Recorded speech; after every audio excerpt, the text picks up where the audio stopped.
고대 이집트 제18왕조의 12대 파라오였던 투탕카멘. 그는 이집트 왕조 역사상 어린 나이에 즉위해 19세에 급사한 비운의 왕이다.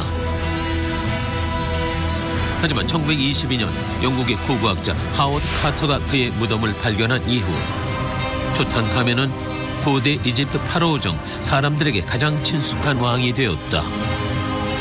그에게 유명세를 안겨준 것은 무엇일까? 바로 그의 무덤에서 발견된 금 유물들. 그 가운데 11kg의 순금으로 만들어진 황금 마스크였다. 왕은 죽었지만 그와 함께 매장되었던 금은 불멸의 아이콘으로 남아 주인의 이름을 부활시켰다. 금 하면 가장 먼저 당신의 머리를 스치는 단어는 무엇인가? 수천 년 흘러도 변하지도 사라지지도 않는 마력을 가진 금. 인터넷에 떠다니는 평범한 키워드는 가라. 금에 관한 연관 검색어 중 가제트가 뽑은 오늘의 키워드는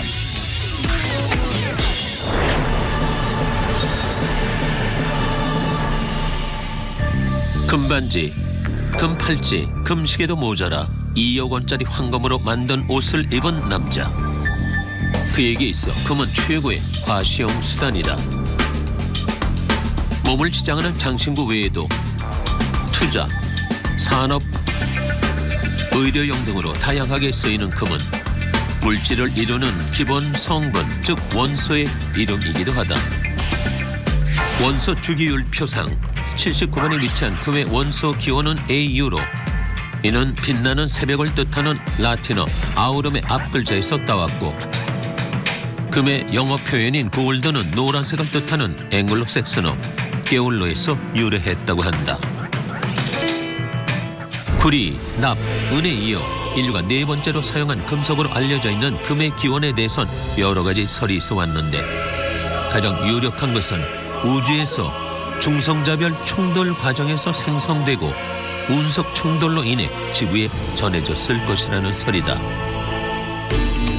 공기, 물에서 부식되지 않은 금은 두들겨 펴지기 쉬운 성질인 전성과 잡아 내리기 쉬운 성질인 연성이 매우 커 얇은 박이나 실을 쉽게 가공할 수 있는데 그런 성질을 이용한 쇠공 기술은 고대시대에 이미 발달돼 있었던 것으로 추정된다.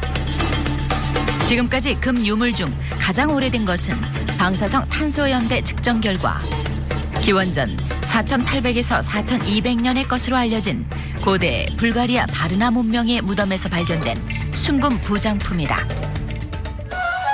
투탕카멘의 황금 마스크에서 엿볼 수 있듯이 태양신을 숭배한 고대 이집트인들에게 금은 태양의 상징이었다.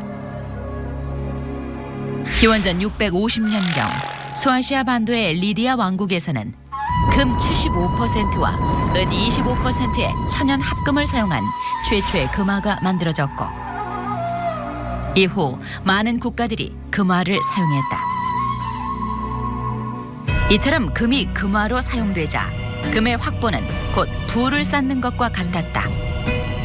때문에 중세 유럽에서는 값싼 금속으로 금을 만들려는 연금술이 크게 유행하기도 했다.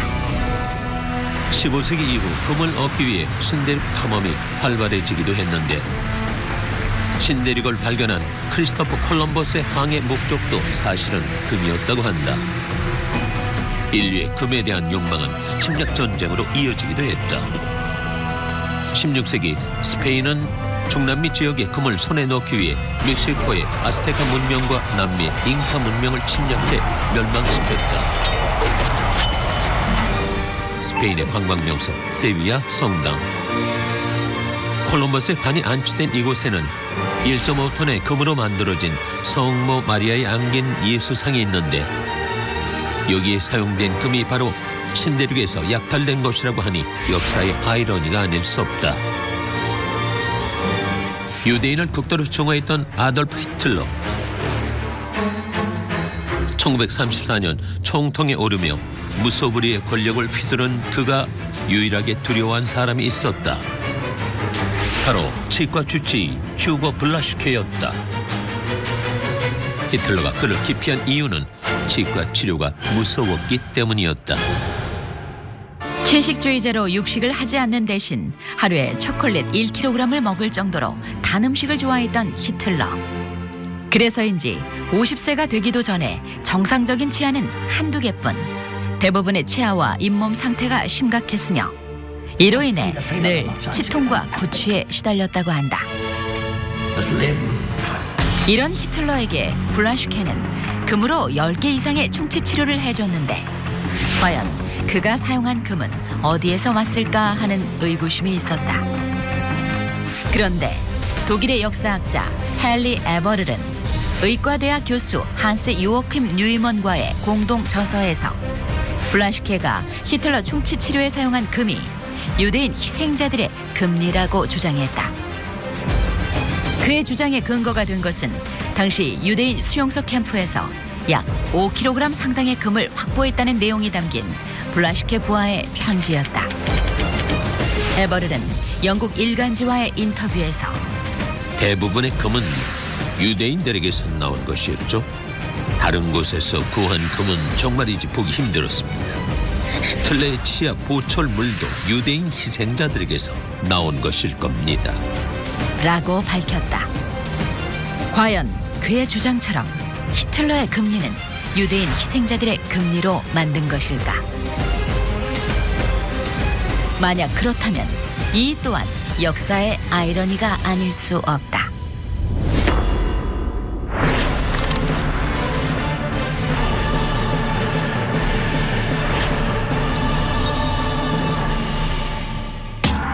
세상 어디에서나 쉽게 눈에 띄는 것이 금이지만 사실 지구상에 존재하는 금의 총량은 그리 많지 않다. 천연자원을 둘러싼 국제적인 갈등을 다룬 책 자원전쟁에 따르면 지구상에 존재하는 금의 양은 약 30만 톤. 이 가운데 지금까지 채굴된 금의 양은 약 16만 3,400톤이다. 이는 길이 50m, 폭 21m, 깊이 1.98m의 국제 규격 수영장 3개를 채울 정도에 불과하다. 오늘날 연간 금 생산량은 2011년 기준 약 2,700톤. 금의 최대 생산국은 중국이다. 한편 가공되기 전 자연 상태의 금은 지구상에 어떤 형태로 존재할까? 금 채굴 대상인 금광상에 자연금 또는 은과의 합금 형태로 발견되는 것은 산금. 강이나 물가, 모래 등의 미립자로 들어있는 것은 사금이라고 한다. 또 덩이째 발견되는 금은 괴금이라고 부른다. 자연 어딘가에 자리 잡고 있는 금덩이인 괴금은 보통 20에서 22K로 순도가 아주 높고 크기도 상당한 편이다. 운 좋게 괴금을 발견한 사람이 있다면 그는 수억 원대 로또에 당첨되는 것 이상의 행운아라고 할 수 있다. 2013년 1월 호주 빅토리아주에서 5.5kg에 달하는 금덩어리를 발견한 한 남자. 금속 탐지기를 사용해 땅속 60cm 아래에 있던 금을 발견했는데 그 가치는 30만 호주 달러, 약 3억 3,400만 원이었다. 2015년 2월 중국 신장 위그르 자치구에서도 덩어리 금을 발견해 부러움을 한 몸에 받은 남자가 있었다. 평범한 유목민이었던 그는 길을 걷다 우연히 금덩어리를 발견했는데 길이 23cm, 너비 18cm, 두께 8cm, 무게 7.85kg으로 그 가치는 약 10억 3천만 원에 달했다.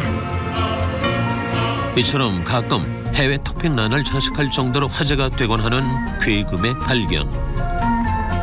하지만 역사상 이것만큼 세상을 놀라게 한 금덩이는 없었다. 1869년 2월 5일 호주 빅토리아주에 있는 몰리아굴이라는 작은 마을에서 괴금이 발견된다. 금덩이가 발견된 곳은 동굴이나 산속도 아닌 지표에서 불과 3cm 깊이의 땅속이었고 발견한 사람은 금 채굴에 가산을 탕진한 뒤 마을에서 점원으로 일하고 있던 존 디선과 그의 친구 리처드 오츠였다. 가로 61cm, 세로 31cm, 무게 72.02kg. 후에 웰컴 스트레인저로 명명된 이 괴금은 지금까지 발견된 금종 최대 크기를 기록하고 있고 가격 또한 역대 최고다. 당시 웰컴 스트레인저는 9,381파운드에 판매됐는데 오늘날 우리 돈 약 43억 원의 가치다. 현재 웰컴 스트레인저로 볼 수 있는 것은 호주 박물관. 하지만 전시된 것은 진짜가 아닌 모형이다. 발견된 지 14일 만에 녹여져 금괴로 제작돼 영국으로 옮겨진 웰컴 스트레인저. 지금은 아마도 누군가의 금고 속에 혹은 누군가의 장신구로 변신을 거듭하고 있지 않을까. 금이 발견되는 장소를 흔히 육지로만 생각하기 쉬운데 실은 바닷물에도 금이 존재한다. 그 농도는 위치에 따라 다른데 현재 바닷물 속 평균 추정 금의 농도는 1세제곱킬로미터당 10에서 30g. 바닷물 전체에 녹아있는 금의 양은 약 15,000톤으로 추정된다. 그러나 과거에는 이 수치보다 수천에서 수만 배 이상 높게 보고돼 바닷물에서 금을 추출하려고 시도한 사람들이 적지 않았고, 그 가운데에는 독일의 세계적인 화학자 프리츠 하버도 있었다. 공기 중의 질소로부터 암모니아를 합성해 인류 최초로 화학 비료를 만들어 노벨상을 수상한 그는 농업 발전에 크게 이바지한 인물로 평가된다. 다른 한편으로 그는 독일의 대표적인 애국자로도 꼽힌다. 제1차 세계대전 패전으로 인해서 독일이 빚더미에 올라앉자 프리츠 하버는 조국 독일의 전쟁 배상금을 마련하기 위해 바닷속 금 추출 연구에 돌입한다. 1919년 메테오호라는 배에 실험실과 스스로 고안한 해수 여과 장치를 설치한 그는 이후 10년간 라인강 하구에서부터 샌프란시스코만, 북극해 등 186군데에서 바닷물을 채취해 1635개의 표본을 만들어 분석했다. 초기 그의 연구는 희망적이었다. 하지만 해수 분석에 사용했던 시약과 장치에 문제가 발생하고 세계 어디에서도 금 농도가 짙은 바다를 발견하지 못하자 결국 1928년 바닷물에서 금을 추출하기보다 마른 풀 속에서 바늘을 찾는 것이 훨씬 가능성이 높을 것이다 라고 말하며 연구를 포기했다. 바닷물에서 금을 추출하는 것은 오늘날에도 경제성이 없어 보인다. 금 1g을 추출하려면 바닷물 20톤을 걸러야 하는데 추출해서 얻는 금값보다 그것을 추출하는 데 드는 비용이 훨씬 더 많이 소요된다고 한다. 바닷물보다는 내 주위의 폐가전제품이나 폐휴대전화 쪽으로 눈을 돌려보는 것은 어떨까? 이들 전자제품이나 반도체 기기 등을 재활용할 때 적지 않은 금을 얻을 수 있기 때문이다. 우리가 사용하는 휴대전화 한 대에는 금이 약 0.04g 들어있다. 이는 아주 소량이지만 폐휴대전화 1톤 정도가 모인다면 얘기는 달라진다. 폐휴대전화 1톤으로 얻을 수 있는 금은 약 400g에 달하기 때문이다. 반면 금 400g을 얻기 위해 금광석은 얼마나 필요할까? 일반적으로 금광석 1톤에서 얻을 수 있는 금의 양은 약 4g. 따라서 400g의 금을 얻기 위해선 금광석 100톤이 필요하다. 이런 비교가 말해주듯이 폐가전 제품을 재활용함으로써 금광에 가지 않고도 많은 양의 금을 얻을 수 있다.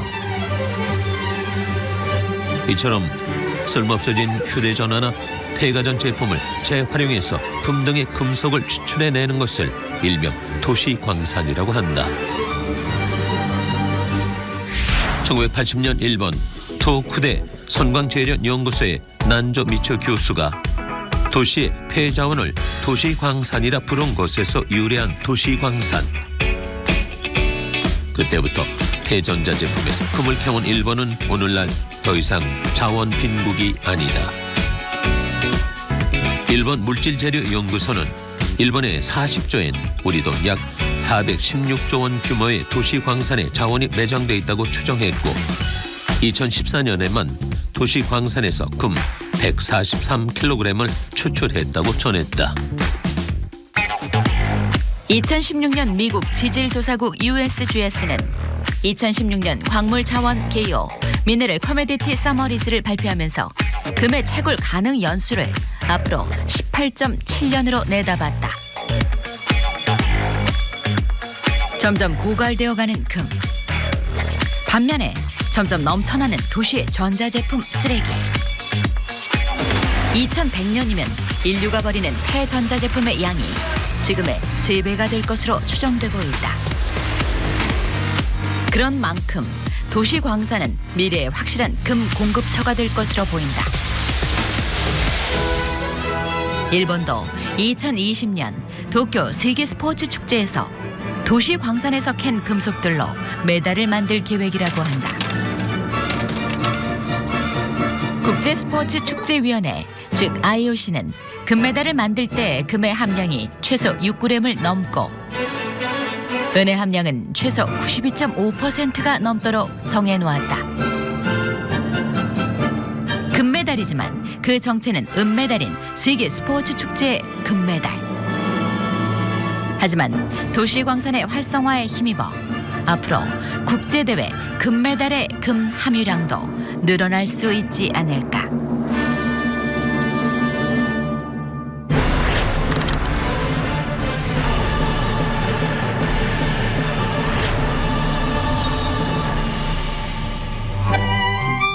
전설적인 은행가 JP 모건, 그는 금을 이렇게 규정했다.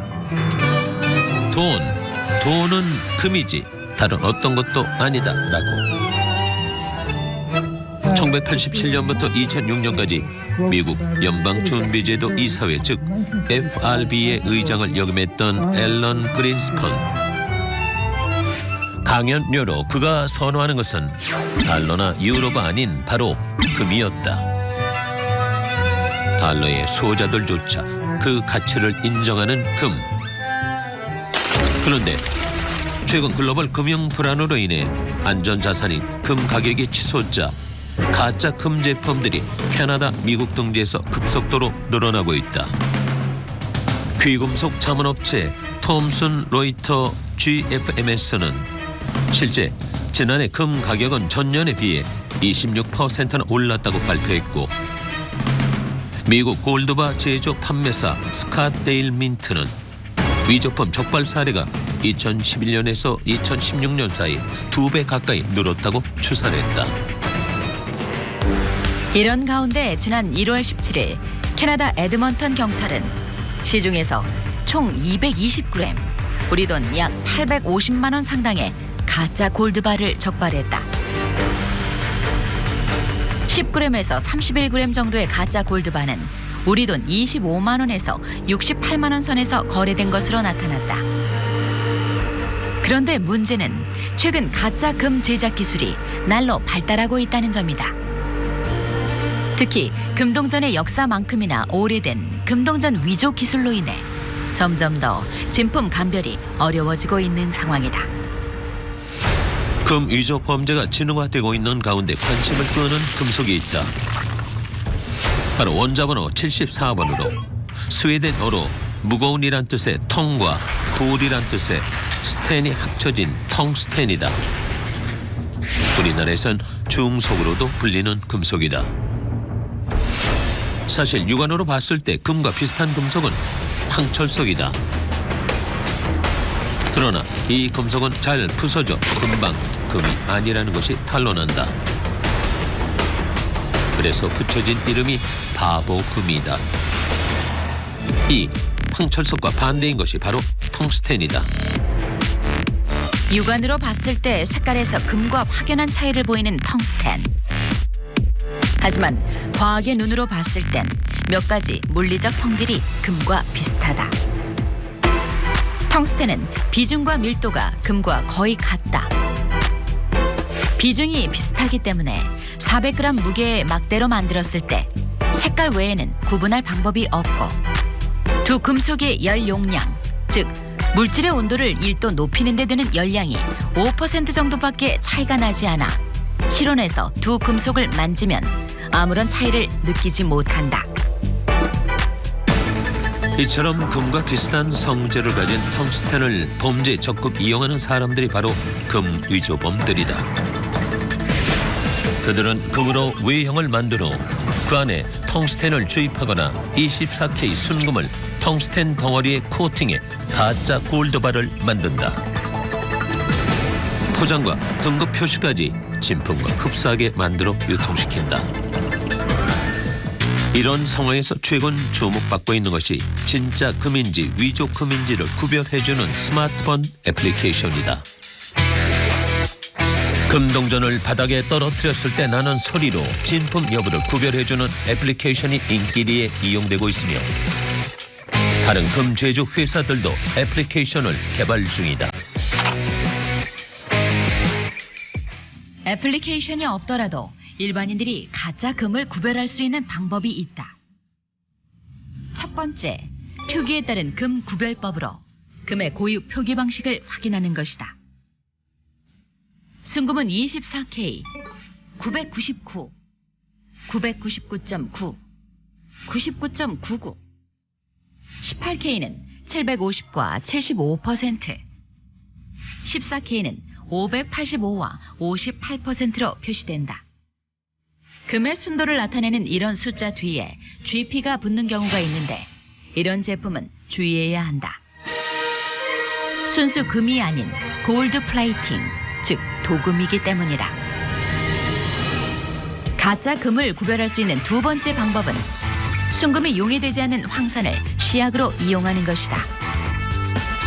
5에서 10% 농도의 묽은 황산 용액에 제품을 넣어보는 것인데 일반적으로 도금 제품은 황산 용액에 쉽게 녹는다고 한다.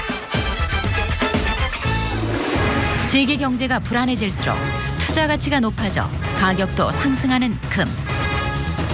그런 상황을 틈타 기승을 부리는 가짜 금이 금시장의 신뢰를 무너뜨리고 거래 발목을 잡을 수 있다는 우려의 목소리도 나오고 있다. 과연 금은 가짜가 판치는 시장에서 고고한 위력을 지켜낼 수 있을지 귀추가 주목된다. 만지는 모든 것을 황금으로 만들고 심지어 자신의 딸도 황금으로 변하게 한 그리스 신화의 왕 미다스. 그의 전설에서 알 수 있듯이 금은 욕망과 탐욕의 상징이다. 고대시대 태양신을 대신해 영생을 가져다 줄 것으로 믿어졌던 금은 중세시대 부의 원천이었고 21세기인 오늘날엔 인류가 가장 의지하는 투자 대상이 되었다.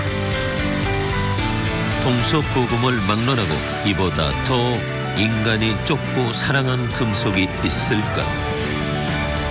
찬란하고 화려한 금이야말로 인류를 지배한 불멸의 쇳덩이가 아닐 수 없다.